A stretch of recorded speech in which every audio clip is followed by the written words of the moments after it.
Hello, everyone. Welcome to another episode of The Final Whistle with Nate, Ant, me, and a very special guest called Dave Brammer.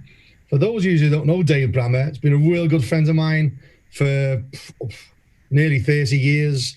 If you look on the blog we did about the journey of ref support, you'll see Dave is in there. He's also a trustee of ref support. But what we want to talk about, Dave's current roles now, but before we move on to his current roles, Dave was a Premier League assistant referee, came off in 1994. I loved him because he disallows, I think it was a goal for Man United, it might even be Beckham who scores. So he's always been a friend of mine, even before I knew it. So, ladies and gentlemen, can we please welcome Dave Brammer? Welcome, Dave. Welcome, mate. Thanks for having me on, guys. I feel like when you've had people like Dr. Tom Webb and Chris Hill and my very good friend Adam Penwell on, I've got a lot to live up to. So, yeah, we'll see how it goes. But thanks for those kind words, Martin. Yeah, we've known each other a lot of years, and yeah, we've had a good lot of laughs along the way. And yeah, thanks for inviting me on.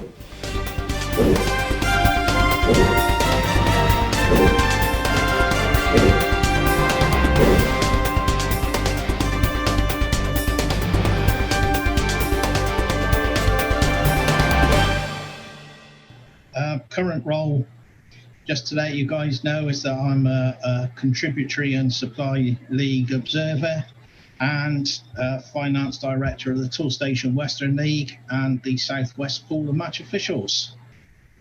Yeah, we one of the things that you really helped me with coming through, and it's always important to us to talk about little snippets, and we always talk about learnings in our little blogs, even though we don't want people to think it's all about learning.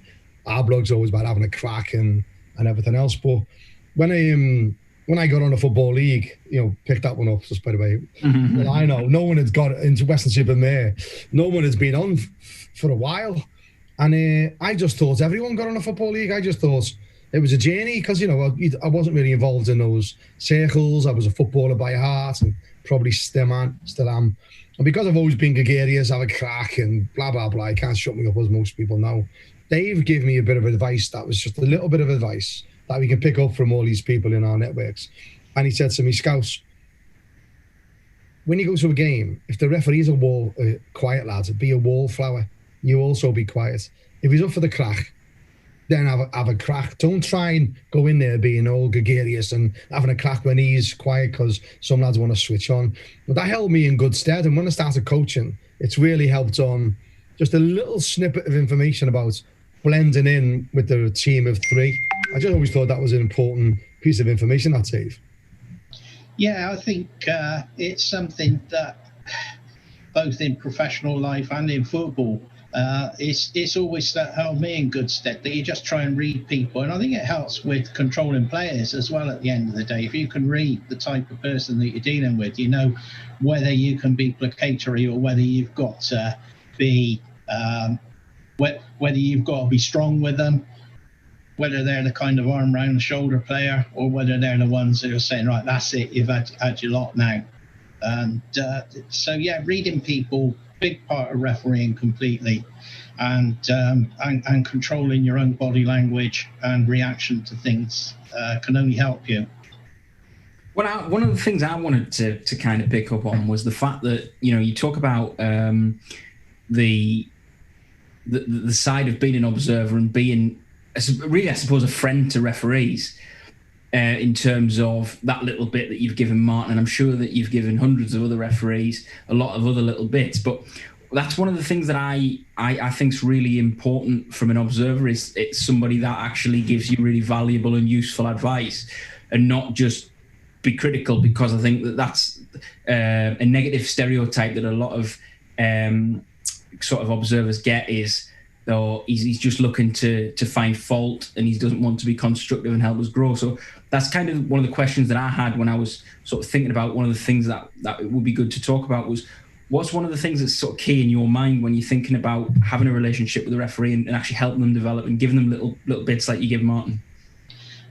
I think the most important thing is you've got to be positive. Even if you're going to give a message that's not very popular, you still got to be positive with it and say to people that they need to think about what it is, not say you should have done this, you should have done that. If you've got something that happens in a game that's big and you see it quite clearly, given an example would be there was a dismissal of a goalkeeper for a dog's-o foul outside the penalty area, signalled by the assistant referee. Referee's body language was telling me that they didn't want it, and referee went with the assistant, sent off the goalkeeper, cautioned a defender for dissent, and then they kicked off the game. The free kick went out for a goal kick. The goal kick went out for a throw-in over by the assistant who given the decision. Player who'd been cautioned went over to take the throw-in. There was no spectators on that side of the ground at all. And next thing you know, the assistant referee's flagging and calls the referee over, and it's a second yellow card for dissent for the defender. From my perspective, the assistant referee caused the whole of those two dismissals. But I didn't want to go into the dressing room and say, do you think you should have done this? Do you think you should have done that? I wanted to get his side of the story, what he'd seen, why he made those decisions, and then try and gently lead them round into saying, well, did you consider doing it this way, that way? And also getting the referee's point of view as well. And it actually ended up with a really honest conversation between the three of us, because the other assistant got involved as well. And at the end of the day, it wasn't the greatest day in the world for the assistant referee, but he did come away with some points for him to consider going forward. Do you think that's kind of answer your question, Nathan? Yeah, no. I think it's a really good one, and I think that's something that the kind of my follow-up question to that was: do you ever see something from your perspective, and think about going in there and challenge it in the way that you described there, and actually when you hear the perspective of maybe the referee, or maybe the team of officials, actually think, do you know what, they've done something that I didn't think of, perhaps? Yeah. The last game I observed, actually, the ref, I felt that a player who'd been giving the referee a little bit of a problem, a couple of little niggly fouls, a couple of little words in his ear as he'd given decisions against his side, and he then did what I felt was a deliberate trip on an opponent on the halfway line, and I just felt that it was an ideal time for him for the referee to say, right, you've had enough. I've spoken to you before. You can have a yellow card at this stage. So I asked the referee why he didn't do it, and he said not one player was expecting any kind of action at all other than the award of the free kick. And I thought, well, I'm not going to. I'll leave it there as a thought for the referee as to maybe he could have done something, but I'm not going to pillory him, because did it affect his control of the game? No. Was it a mandatory caution? Probably not. So, yeah, I would accept what he said. I was going to jump in on the back of that, the last thing that you said. When you've got a busy assistant referee, someone who obviously as an observer, you'll listen into the pre-match instructions, or I assume you'll listen into the pre-match instructions. Not at the moment, but we used to. Yeah. Back before COVID happened. Yeah. BC, we call that now. BC before COVID. Yeah. If you were listening to the pre-match instructions and you'd heard the referee instruct his assistants not to be overly involved, first bite of the cherry on penalties and stuff like that, and you had still an assistant be overly busy during the game, give a big decision like that where the referee was clearly his pre-match instructions hadn't been followed. When you then give the assessment at the end of the game, are you sympathetic to the referee's score in the sense that the referee's given clear pre-match instructions, he's had a busy assistant on the day, which has led to 2 red cards, which could have been avoided in your opinion, But in terms of his match control, that would have had a massive detrimental effect on it. Obviously, the players having 2 players sent off, that would have really got them riled up as well. Are you sympathetic to the referee's overall match control when you've got such a busy assistant referee? Yes, I do try to be. In actual fact, in that game, because I really wanted to give the full 10 minutes before I went in, I actually sought out the secretary of the team who had 2 players sent off and said to them, I know you can't mark the assistant referees, but please don't mark the referee down because of what happened in that incident. And I think it's fair to say it's the only time where I've kept the debrief to a very minimum bit, just talked on that one incident and then knocked it on the head. And then I phoned the referee the next day and we spoke at great length about the game. And actually gave them one of the highest marks that I've given that season. Yeah, because one of the biggest gripes, if you like, between referees and observers at the level at which we operate is I'd have been promoted, except this assistant was there on this day and they caused me shit with the observer and stuff like that. So it's good to hear that the observer, such as yourself, will actually take that into consideration, and next time I hear a ref saying I didn't get promoted because of this assistant or whatever, you can say, well, actually probably wasn't. Yeah, I think I absolutely am. I think one thing I pick up on that you said in your question was the referee in a pre-match might say, oh, can I have first bite at a penalty? I don't think that's part of what I hear currently now. I don't think it's part of current thinking. You're far more likely to hear a referee saying, I can't do this on my own. There will be times when I need your help, wherever that is on the field. But please look at my position and my body language before you come in. Yep, I think one of the things that I wouldn't mind talking to, I've been on a journey with Dave. As I mentioned, I've done lines to him coming through. He did lines to me. We've been abroad together when we did our coaching and taking people from Western-super-Mare RA abroad. That we used to do. We've been involved in loads of journeys. And I've been there where he's been an assessor and I've been a coach. Now, what coaches get a reputation for is trying to mug off assessors, and someone like you'll say, David, you're trying to make an excuse up, allegedly, for trying to cover the arse of your referee who's dropped a bollock in front of a coach. Now, we all know those stories are out there. Now, there's a referee I was coaching, I won't name him, but he ended up being at 2A. I was at a game, and me and Dave were walking back, and we used to sort of sit separately because I had a lot of respect for Dave, and because we just talk so much and I talk so much, didn't want to distract him from the game. But as I'm walking back, got him a cup of tea. I said, hey Dave, over that other day in that free kick that he gave. And I was like, and he goes, shut up, don't try to mug me. And I went, honestly, Dave, I'm not trying to mug you. I'm just, no, I don't want to talk about it. And even though we've been friends, like I say, for nearly 30 years, at that time, I say 20 years, he was always the, ultimate professional, Dave. Even though, he would never, ever do anything untoward, but he's always been honest and open and transparent. And when I say to people about that relationship, coach, referee, assessor, it's very, very important. And a lot of stick comes from referees overreacting, because I then had an arrangement with Dave and a few of other assessors in the Southwest.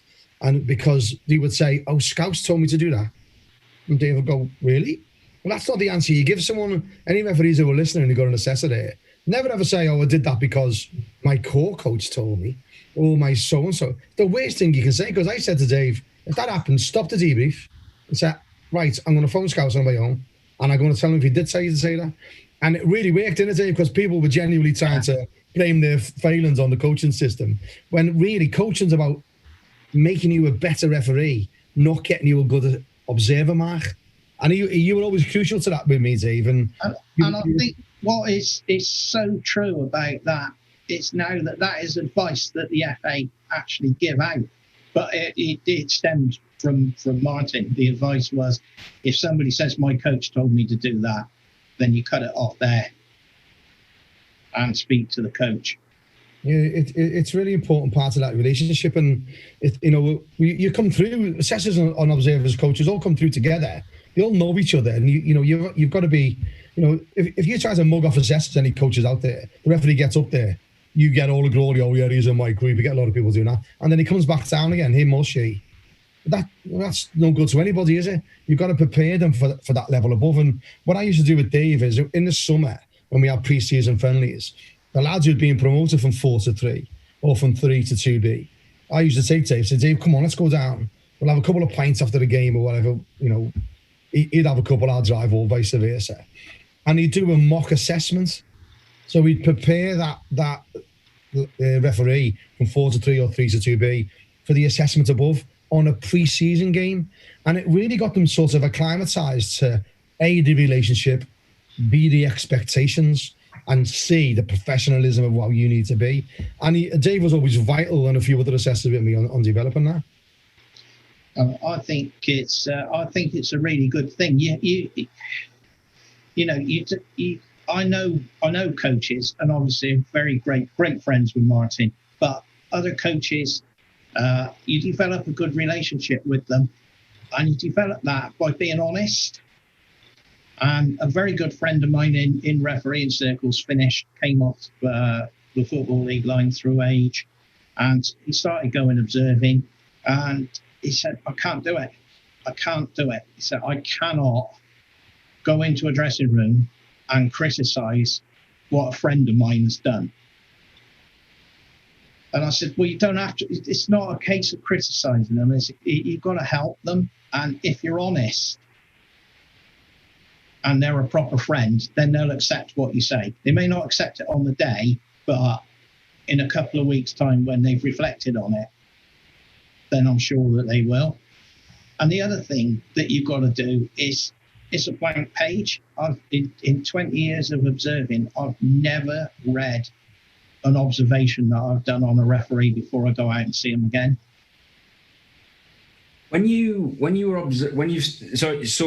obviously we've had a bit of a disjointed season this season, and with coronavirus, and I know obviously that you're in the southwest, and obviously in the northeast our season's been decimated. We haven't had open age football since October, but I think that one of the things that I wanted to understand was, have you noticed that when observing, obviously it's a different experience for you as an observer during coronavirus, but have you noticed that it's been a little bit more difficult maybe for referees to perform consistently well with the stop-start nature of this season? That's a really good question. I think it's been very different at 2B because there's no crowds and you're not picking up on. It's amazing, the stuff that you actually pick up on from the crowd. I don't think it influences what you see and how you interpret it, but it gives you a pointer that, that was a big incident. It might have happened on the far side of the field, but you think, that was a big incident. But in terms of, because it's been disjointed, and I've seen an awful lot of people for the first time this season, I don't know whether or not they found it difficult or not. At Contributory supply level, you've still had crowds in. Yep. And the atmosphere has been very similar. But I think we're all a bit rusty at the start of the season, aren't we? All getting back into it. We need the pre-season friendlies. And that hasn't happened. So people are chucked in at the deep end. And you do think, perhaps that might have been handled slightly differently if it was a different stage of the season. So I think we're all sort of starting up and looking again. So do you think you have to think about the way that you mark and observe and assess referees on the basis of that? No, I don't think I do. I think all I look to do is to be consistent within. It's a new system this year for contributory and supply, just to try and be consistent with, the first game you do sets a benchmark for the rest of the season, and every game I do after that, I'm trying to measure the mark against that performance. Yeah. So if say the first mark that I gave was a 72. For a standard performance in a relatively easy game, I'll then look and measure each performance against that. One of the things that I wanted to ask you about as well was about this concept that I've heard an awful lot about in relation to yourself, about closed book advice. Can you sort of tell us a little bit more about that? Yeah, closed book advice came in a lot when, if you wrote something down in a report, you deducted a mark for it, and something might just happen once in a game. Let's just pick out the one that I picked up from Martin, and is now probably the one thing that I'm really well known for, and that's managing the defensive wall. When you walk the wall back 9.15 meters, to always make sure you maintain a view of the majority of the other players. So if you've got a free kick on the right hand side of the on the left hand side of the penalty area, your natural instinct is to move. Sorry, start again.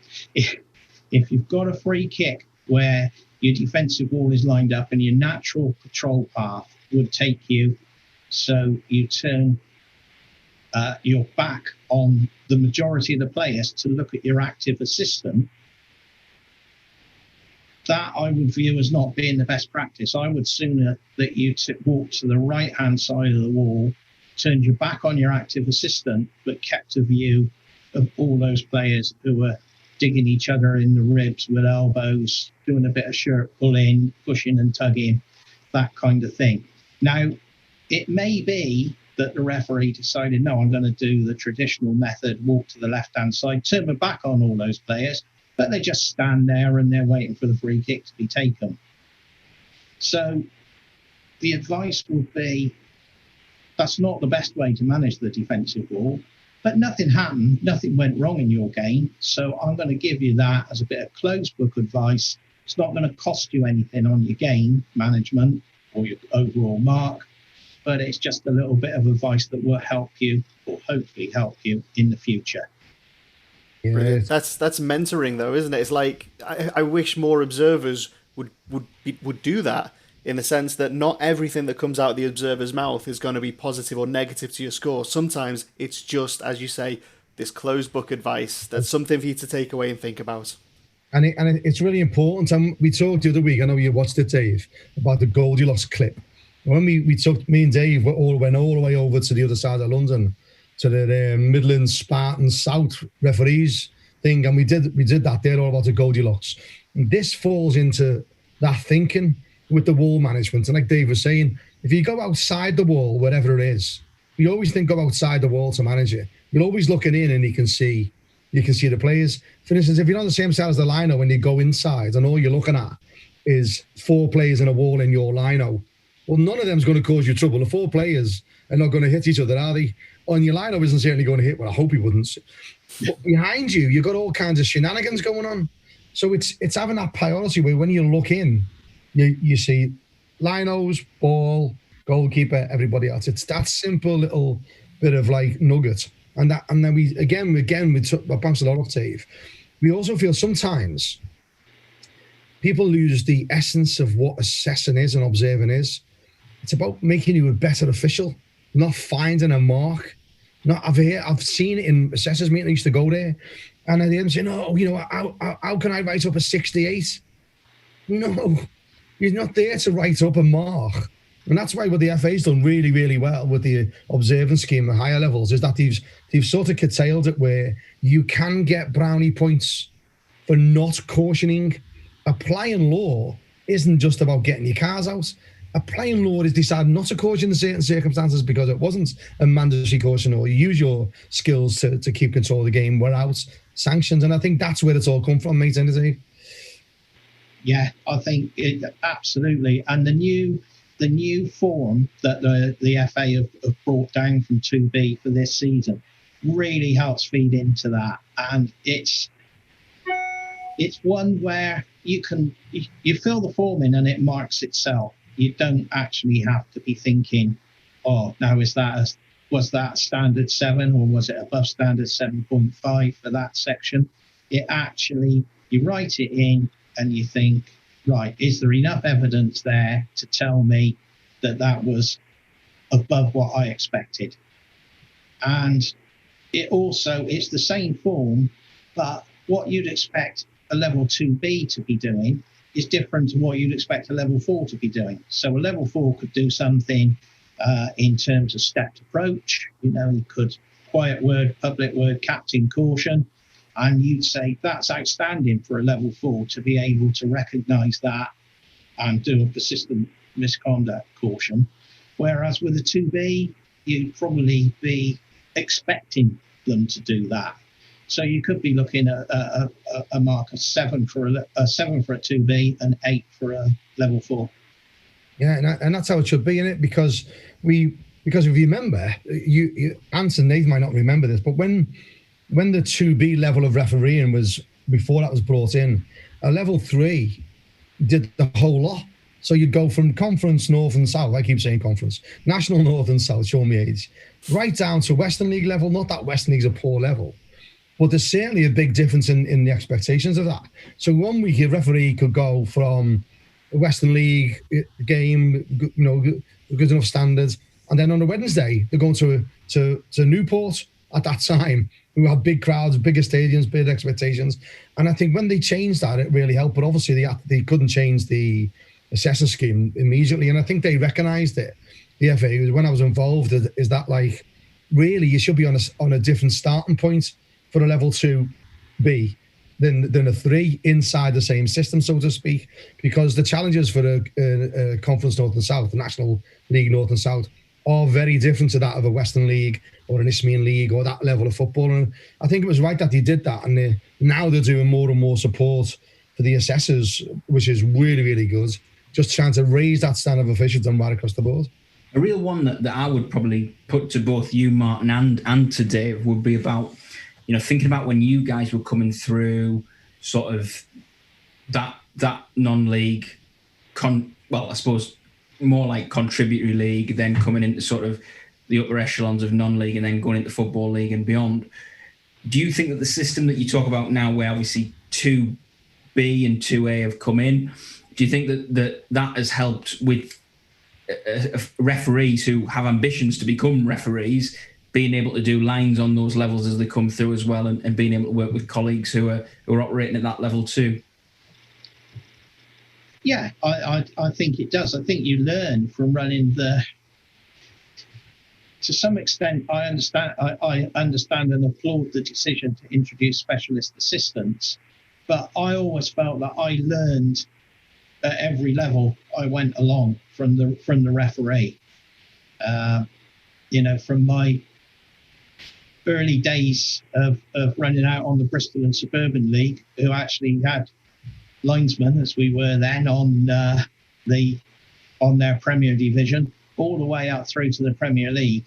The referee gives you something.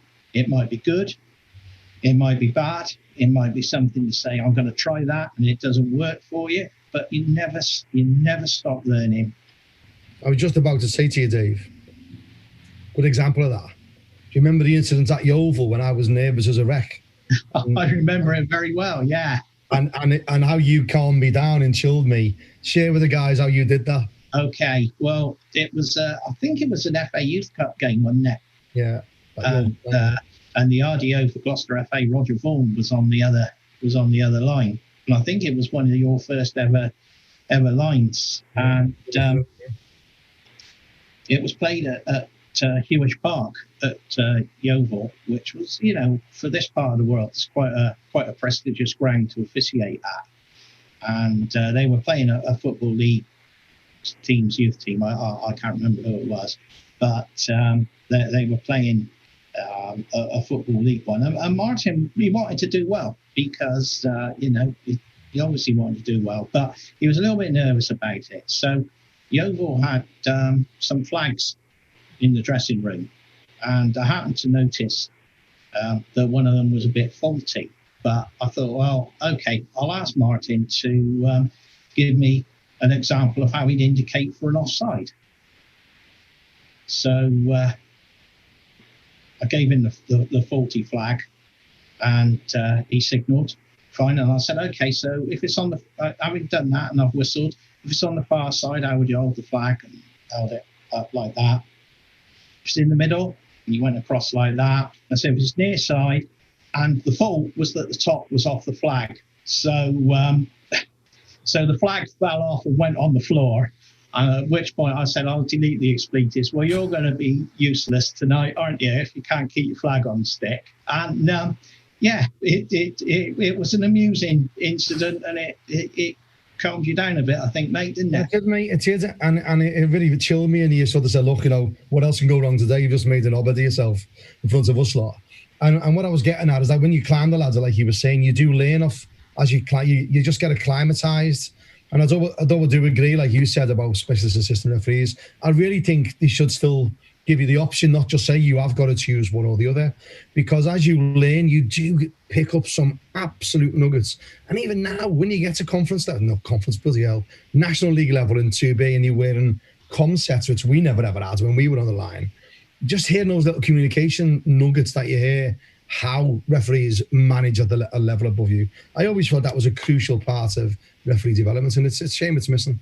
I think it's brilliant as well, just when you talk about the advancement we've just talked about the advancement in the levels and how it gives officials opportunities to work with different officials as they're coming through and to learn, but also just a word on those comms systems. I think I've mentioned on this, on the Final Whistle before, that I recently watched, as I'm sure many of our viewers have, the UEFA Man in the Middle documentary, which I thought was really excellently produced. And one of the things that really stood out to me there from the clips of the comms systems in the Champions League games was how much support they give each other, particularly when it's going with VAR and things like that. Well done, you got that decision right. Keep going, and just the way that they keep pushing each other on. And I think that I've heard Premier League referees now, current Premier League referees, select group referees who are on the list at the moment, talking about how important it is for them to be able to support each other.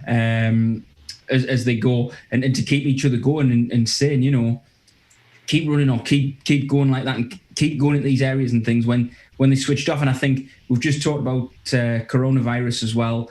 I think for referees not to have the crowd to feed off in terms of gauging big incidents, as Dave said, and things like that. I think it's more important than ever that as referees we can keep each other going through this time where the game might feel dead, but there's, as we know, Fergie time and all sorts of things like that, which are famous instances within football. There's a lot can happen in the real closing passages and phases of the game.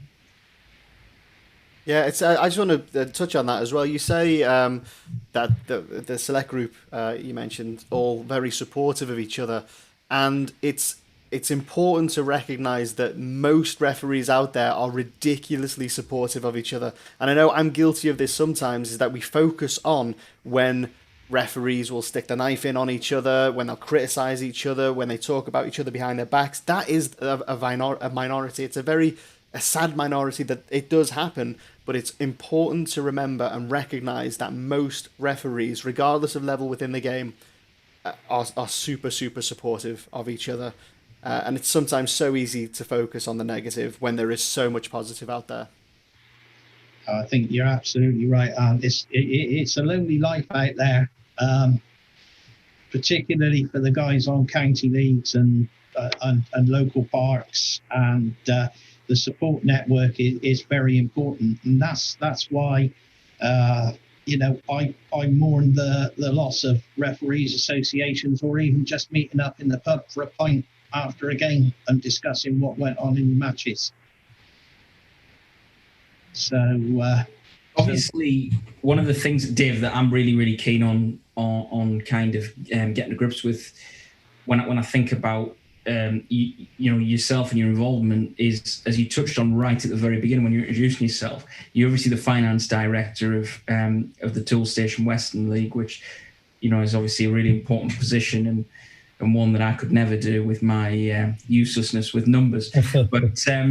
but obviously every industry up and down the country has been absolutely sort of savaged by this pandemic this year, and that's one of the things that I really wanted to kind of ask you about. How have finances been over the last sort of 12 months, and have they taken a big hit, and has it been really, really tough for the league to get through this period? Well, we're in a very, very fortunate position, and our sponsors, Toolstation, are the most fantastic sponsors that you could wish to work with. So supportive, and they're a growing company, and they just want to be involved in the local communities and be seen to be out there with it. So we couldn't ask for anything better than our particular sponsors. We weren't sure when COVID started off what was going to happen. So as a league, I put it together, and the directors supported it, a package that we could give to our clubs that would ease them through the initial period, which has gone on far longer than any of us envisaged. That's been supported by grants that have come from the FA, and I think that some clubs have actually done quite well out of it. And I'll touch wood when I say it, but I'm not aware of any of our clubs that are in a situation where they're really worried about their finances at the moment. I know there are clubs up and down the country who have got these issues, but I've got no immediate experience of it. And I do know that as a league, we would do everything we could to financially support a team that was in danger of folding. I mean, we're not going to turn around and say, "Oh, you've put 8 players on contracts and you've run out of money to pay them." That's not what it's about. But if it's a genuine scenario to keep the club going and keep the community bit going on it, we would do everything we could to do it. We've got short-term loan scheme, which some clubs have taken advantage of. We divided up all the prize money from the null and void season and distributed it equally amongst the teams. We gave all their sponsorship out in full rather than asking them to pay subscriptions at the start of the season. So yeah, I think we've done as much as we possibly can to make sure our teams can continue once this dreadful thing is over. And you feel very confident about the future as well, with going into sort of hopefully next season now as well, that at the start of next season everybody will still be in good shape. Yeah, I'm very confident about it. We've got a huge variety of teams in the Toolstation League. We've got clubs that run nearly 30 teams from youth and ladies all the way up through to open age, and we've got teams that just run clubs that just run one team. Mm-hmm. But it doesn't matter. They're all deserving of a chance to give people the opportunity to play football. Absolutely. The FA have said that they're going to survey the clubs from step 3 down, I think, is the general idea. What's the feeling that you're getting from the teams in your league, whether to null and void the season or just keep going until you've got the league done for this season?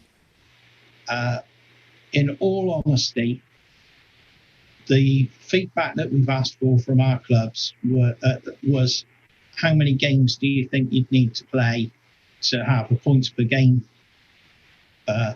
table at the end of the season? And that sort of had a range of opinions from 50% up.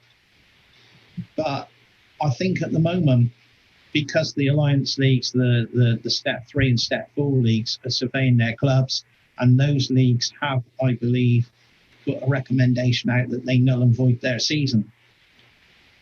I think that's going to make the survey of Step 5 and Step 6 clubs irrelevant. Yeah. Because if there's no promotion and relegation to Step 4, then what's the point of them trying to battle on and play a game to a conclusion? That's such a shame, because, I mean, if we looked at, in hindsight now, at last season, if we'd have just ploughed through, or everyone that null and voided their seasons, we could have just finished them up, delayed the start of the next season, but at least we would have had a completed season. Whereas now it looks like potentially we've lost 2 seasons worth of football. I thought it was really interesting, actually, and just to add to that about obviously what you're saying there, I saw a really interesting perspective was that one of the leagues in I think it was in Berkshire had actually set up their league in a deliberate manner so that if half the fixtures had been played, that they could progress it forward on a points per game basis, I think it was. And I just think it's interesting, and he's interested on what Dave's view is on this as well, is just looking at that and thinking about, would that have been a feasible option if others had looked at them and said, well, why don't we all do this and then we're all in the same boat? Because potentially coming back, we might have only had to play 5 or 6, 7 games after March and would have been able to have a sort of agreed completed season. I think I think that hindsight is a wonderful thing. I was personally in favour of calling the season null and void. I think I should also say that that at the FA they're in a no-win situation. Nobody'd ever experienced anything like this before. They had to come to a decision, and they came down with a decision. If you look at all the fans forums that there are out there, there's still different opinions from everybody out there. So I wouldn't criticise the FA in any shape or form for trying to do it. We looked at setting up a fixture list so that everybody would play each other once, so that if we got through half the season, everybody would have played everybody once. But we've got 21 teams in the Premier Division. We've got teams who ground share. We've got clubs who can't play home matches because cricket goes on until the end of September. We've got clubs who can't play on certain days because the neighbours object to the floodlights being on. It's a logistic nightmare to do it. And our fixtures director, I'm amazed he's got any hair left at all, honestly. Yeah, it's and he's a COVID officer as well. So he's a glutton for punishments. And he's one of the things that's become really clear, and I don't think it's been that drum's being beaten enough, is fans. Every level of football, it's been absolutely stamped, sealed, and delivered that football is nothing without fans. And a couple of years ago, this thing started up, didn't it? About always on telly and cold football is nothing without fans. It got a little bit of traction, and then it sort of pieces away. Well, God, were they ahead of the game? Were they ahead of the game? How important fans are to us? And I think if anyone remembers when we come out of this about remember fans, maybe put them a bit more up the pecking order than all of us in football have. Even referees, I know we give fans loads because of the stick they give us, but we know, and I know, I've had some great conversation with fans after games as a match official, as a coach, and some of them are really lucid and some of them are not. But whatever happens, it is a massive, massive missing part of the game that I think really needs to be identified. Yeah, well, of course, a lot of our clubs will say that they wouldn't contemplate playing a match without fans. Mm. Some of them wouldn't contemplate playing without a clubhouse being open. I think to some extent, money that you get from over the bar should be considered a bonus rather than an integral part of your day-to-day operation.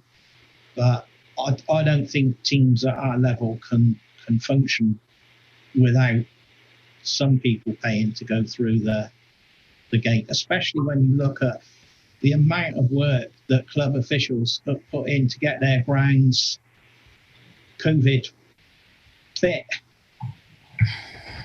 And they fight a losing battle as well with it, because you can have all the risk assessments in the world, but if players and spectators choose to ignore that risk assessment, are you as one individual going to risk a whole load of abuse, verbal or physical, from people? I think it puts everybody in a very difficult position. Yeah. I was just going to ask you, Dave, do you think that the reason why they wouldn't contemplate those things, the clubhouse being open or fans coming in, is because it just simply wouldn't be financially viable? I think so. Yeah, totally. I mean, we've got clubs that travel from north of Bristol down to Plymouth to play a game, and to not have any kind of income coming in at all would they just couldn't function on that basis. And I think a lot of it, mate, as well, and all of us in football can relate to this. It's the community side of it. You know, some of these clubs, no matter how big they are, you've only got to say someone's got 30 teams. What a massive engagement of everyone in the community is now missing. And even when we go up, you know, some of the teams in the Western League, Welton Rovers, you know, Radstock, or some crackers, right down to Wellington. You go there and you see the spirit of the community in an awful lot of these clubs. And they're open, you know, some of them are open when the football isn't on. So the actual club is an income stream, not just on match day, but when they're open the other night. There's lots of them that have all kinds of functions on there, from bingo to snooker and darts. And I think that needs to be recognised as well, as that, like, you know, an awful lot of clubs are more than just a club. They're more than a club. They're a community hub. They help, you know, when it's open, you might have first aid courses there. They even have somewhere you give blood, don't they? I've seen that many times. You know, it's an absolutely essential part of some communities that's been absolutely devastated by this. And I just, you know, I just wish the Western League all the best. I wish football all the best with it. But I want to finish on a couple of little things, mate, if we can. I know you don't like talking about being on the Premier League and all that, because it's just the way you are, and I respect that. But I remember there's a photograph of you with Mark Halsey and another guy called Nigel Green, wasn't it? Nigel Green, yes. Yeah. He was secretary of Bishop's Cleeve. Now, we went to a game together. Dave was an assessor, I was a coach. And there's Bishop's Cleeve. It was down at Taunton Town, wasn't it? Another cracking club in the West Country. And I just remembered this photograph. I said, "Hey, Dave, didn't you do a photograph with these two, Mark Halsey?" I said, "Yeah, come on." I said, "Let's take it again." And we took a photograph of you and him, didn't we? And then on Facebook, and we put the other one up of all those years ago with you and Mark Halsey. And what we'll do, we'll dig that out and get it up here. But I'm sure they were fine memories on the Premier League, mate, of the camaraderie. Yeah, I think so. It was a really enjoyable time. My boss said to me, "Dave, do you think if you'd spent more time concentrating on your career as you did on football, you'd have got on further in your career?" And I said, "Possibly." And he said, "Yeah," he said, "but I'm really jealous of you, and I bet you wouldn't change a minute of it." You wouldn't, would you? No. No, and fair play to you. And what a cracker way to end our episode this time, Dave. And like I said, I want to thank you personally for all the support you've given me as an individual and as a friend. You've been invaluable to me. You're one of my moral compasses who keep me, as this Scouser who moved down here, on the straight and narrow and know what's the right thing to do, which you wouldn't believe how much he's helped me. I really would. And I also want to say a big shout out to the Western League. They embraced ref support early on. We now do the coaching and mentor scheme, tied in with the Western League and the Western Pool, and the board and the committee of the Toolstation Weston League with John Poole, yourselves, and the other people on the board have been great to referees. And I think you're right to say that the Toolstation Weston League, by proxy, being associated with you, have really, really helped referee development in the West Country. So thank you for that, Dave. Thank you, guys. Been a pleasure. Thanks for joining us today, Dave. Really thankful. Yeah, it's been lovely chatting to you. Thanks very much. And thank you for watching The Referees, The Final Whistle with Ant, Martin and Nathan. And see you on the next episode.